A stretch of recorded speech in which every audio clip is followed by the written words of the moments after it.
Bonjour et bienvenue à toi, je suis Alexis Mbakov. Sur cette chaîne, nous abordons de façon décomplexée les problématiques, les difficultés de la diaspora afin d'y apporter des solutions concrètes, pratiques pour que la diaspora soit la plus forte, riche et puissante financièrement. Nous sommes forts ici.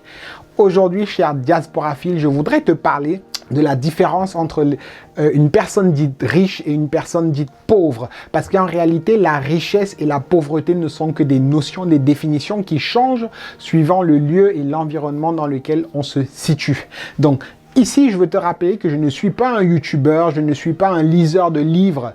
Je vois beaucoup de vidéos passer dans ce domaine-là concernant la richesse, la pauvreté, mais les personnes viennent réciter en fait ce qu'elles ont lu dans Père riche, Père pauvre, ou Réfléchis, deviens riche, ou Pense et ton avenir changera, des choses comme ça. Mais je voudrais t'apporter en fait une vérité qui est fondée en fait sur ma découverte personnelle, mon expérience personnelle, pour t'apporter quelque chose qui va vraiment te réveiller et te permettre de te bouger un petit peu pour que quel que soit le lieu où tu te trouves, la notion de pauvreté ne te rapproche pas et ne soit pas attachée à ta personne. Et je t'appelle à bien suivre cette vidéo parce que je vais te partager deux volets de ce que c'est. Donc le premier volet se concernera la pauvreté. Qu'est-ce que c'est la pauvreté en réalité et qu'est-ce que c'est que la richesse en réalité? C'est parti.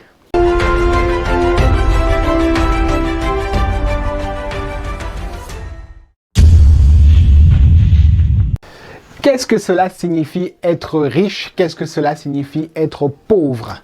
Alors, qu'est-ce qu'on avait dit déjà concernant l'argent? Parce que ici, nous allons parler de façon décomplexée de la pauvreté, de la richesse. Dans la société, dans le monde dans lequel nous vivons aujourd'hui, systématiquement, lorsqu'on parle de richesse ou de pauvreté, on voit tout de suite une quantité d'argent. On voit tout de suite, en fait, cette masse de richesse physique tangible qu'on peut évaluer, estimer, évaluer. Vous ne pouvez pas, quelle que soit votre sensibilité, dire que vous êtes, admettons par exemple, riche, alors que vous n'avez pas d'argent dans la société actuelle dans laquelle nous vivons. Si vous dites que vous êtes riche et que vous n'avez pas d'argent, vous n'avez pas d'or, vous n'avez pas de diamant, vous êtes dans de l'utopie, vous êtes en train de rêver, réveillez-vous. Et donc maintenant, si vous êtes riche, c'est que vous détenez tout ce gros matériel.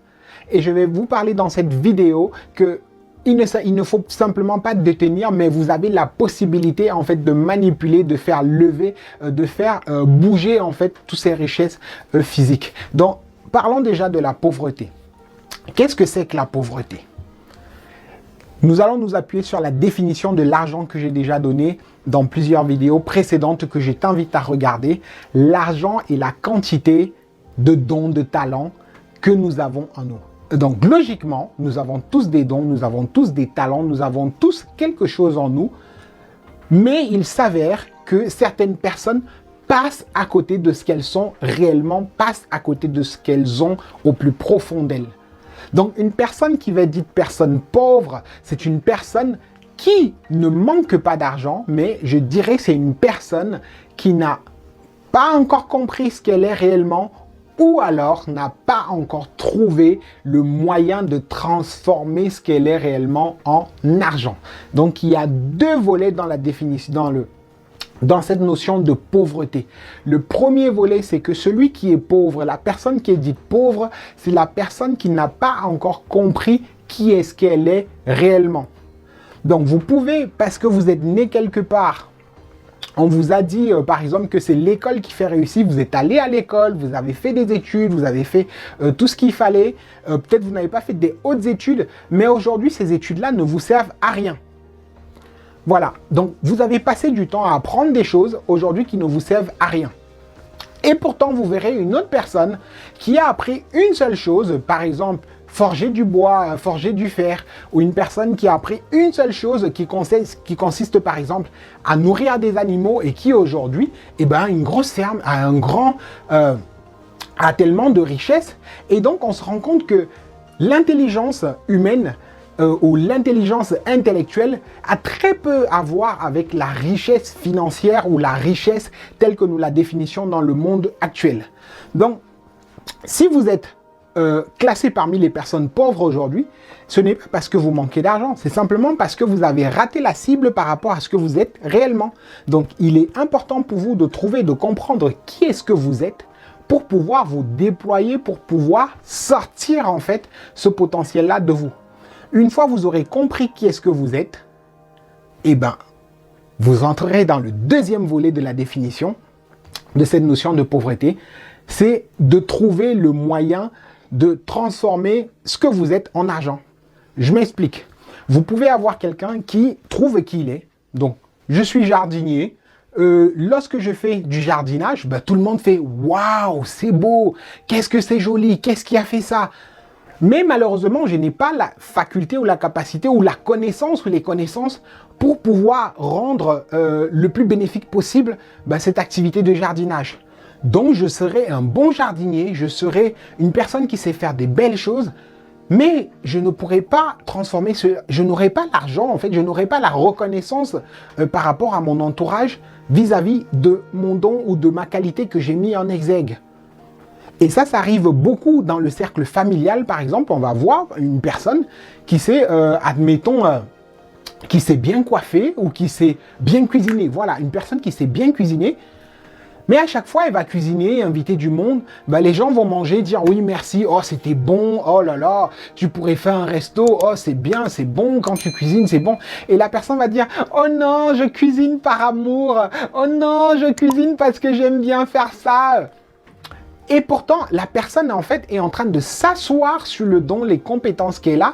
Et vous allez voir la même personne aller galérer pour trouver un petit travail, aller galérer pour aller être de façon ennuyeuse derrière un ordinateur. Vous allez voir la personne galérer à se prendre la tête, à pas comprendre le travail qu'elle fait, à se bousculer tous les jours et à être frustrée de la vie. Et pourtant, tout le monde lui dit autour d'elle que tu fais très bien à manger. Et pourtant, tout le monde autour d'elle lui dit, quand tu parles des problèmes conjugaux, mais ça résout les problèmes. Tu as un appel, tu es la personne qui doit résoudre les problèmes conjugaux. Arrête de faire ce que tu fais, ça ne t'épanouit pas, ça ne t'apporte pas autant de transformation financière que cela devait être. Mets-toi sur... Aligne-toi par rapport à la personne que tu es. Et c'est à ce moment-là que tu trouveras du bonheur, tu trouveras de la fructification dans ce que tu feras. Et donc, quand on comprend ces deux notions-là, on comprend tout de suite la différence en fait qu'il y a entre les riches et les pauvres. Le pauvre, j'aime pas trop dire le pauvre, mais j'aime dire la personne qui est classifiée comme étant pauvre, c'est celle qui n'a pas encore compris qui est-ce qu'elle est exactement, quel est le don qu'elle a en elle. Une fois elle a compris, et parce qu'elle n'a pas compris cela, elle passe à côté. La deuxième chose, c'est que la personne qui a compris qui est-ce qu'elle est, elle peut comprendre, mais ne réussit pas à faire fructifier en fait ce don-là. Et c'est le contraire du riche.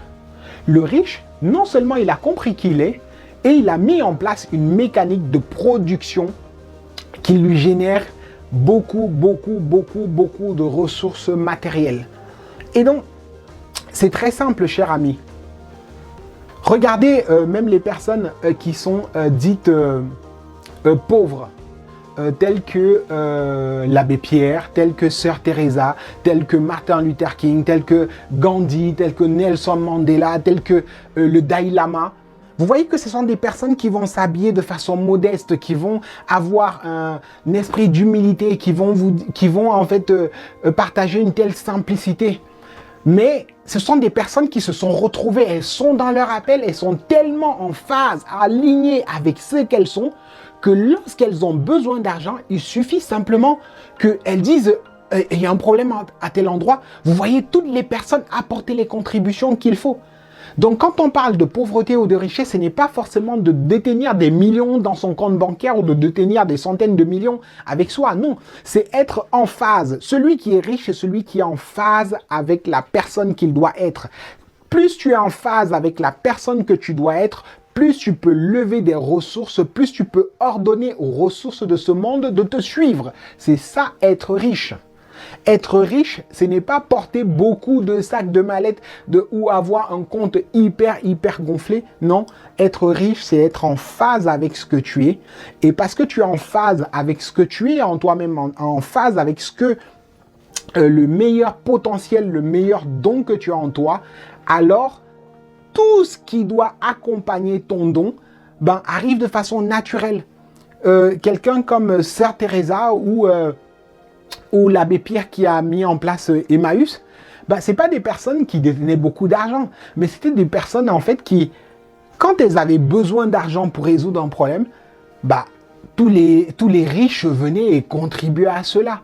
Et donc, si toi, tu fais partie d'une personne comme ça, dont l'appel est de mobiliser d'autres personnes, eh ben, tu peux retourner ciel et terre, tu n'auras pas d'argent dans ton compte bancaire. Mais par contre, tu peux faire fructifier ton potentiel dans le sens où, quand tu emmènes, quand tu engranges les personnes, quand tu entraînes les gens, eh ben, on te suit. Pourquoi? Parce que c'est ce qui vibre en toi. Donc, voilà une définition, une différenciation très simple et véridique par rapport entre le pauvre et le riche. Le pauvre n'est pas celui qui manque d'argent. Le pauvre, c'est celui qui n'a pas encore trouvé comment transformer ce qu'il a en lui en argent. Et le riche, c'est l'inverse. C'est celui qui a trouvé qui il est et qui sait comment industrialiser en fait son potentiel. Plus il industrialise son potentiel, plus il croit en richesse visible que nous pouvons estimer et évaluer. Donc voilà ce que je voulais partager avec toi. Je vois déjà cette question qui dira, puisque quand on a plusieurs dons, plusieurs talents, comment savoir que c'est le meilleur talent? Comment savoir que c'est celui-là qu'il faut faire fructifier? On en parlera dans la prochaine vidéo. Donc je t'invite à t'abonner si ce n'est pas encore le cas. Activer la cloche de notification, partage ce message parce que je pense qu'il va faire du bien à plusieurs personnes dans la communauté et je te dis à bientôt pour la prochaine vidéo. Nous sommes forts ici.